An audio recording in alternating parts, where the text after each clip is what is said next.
Hey everyone, here's my 1.5 month review from going from hitting a ping blade to a lab DF3 putter. When it comes to feel, the lab is a lot softer than the ping here. This was definitely a hot putter off the face.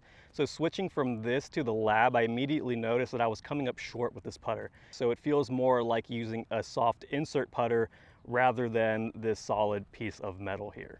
I was hitting putts short at first, but after about a week and a half of using this putter, I got used to it pretty quickly. The biggest difference here is pretty obvious. It's probably the way these putters look. This one looks like a spaceship, and this one is your very classic ping blade putter. I've played mallets in the past, but nothing quite like this. So getting used to the look of it was definitely something I had to overcome a bit. I really like that lab lets you customize the sight lines, and I chose this solid line going across the whole putter here. I'm a left-handed player who's right-eye dominant, so having the sight line extend further behind the putter has made a dramatic difference for me.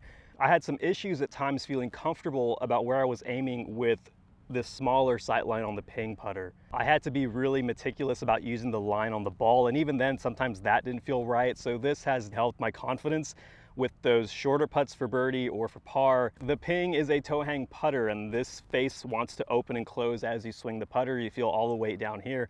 With the lab, the best way that I could put it is that you feel the weight distributed throughout the entire putter. So when you move this putter back and forth, you don't really feel a whole lot of weight in the head. That doesn't mean that it's light, it's just weighted differently. Lab being a zero torque putter, you also don't have this face opening and closing compared to the blade, and that's probably the biggest difference that I felt with this putter.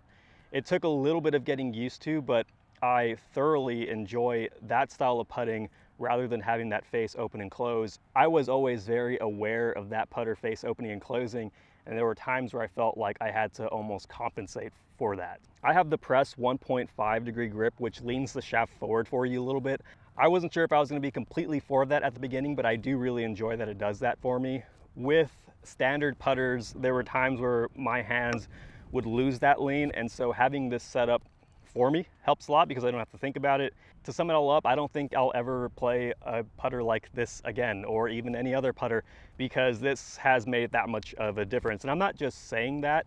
I've seen it in my scores, and if it helps me play better in tournaments and play better in general, then I'm going to keep it in the bag. I'm just looking for ways to improve. Is it for everybody?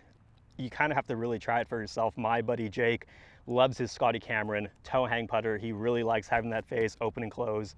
I've never really been a fan of that. If you're somebody who's just unsure, give it a shot for a little bit and give it some time. I hope you all got something from this review and that it provided some clarity for you all. Give it a shot if you want, and I'll keep on using it. Thanks, guys.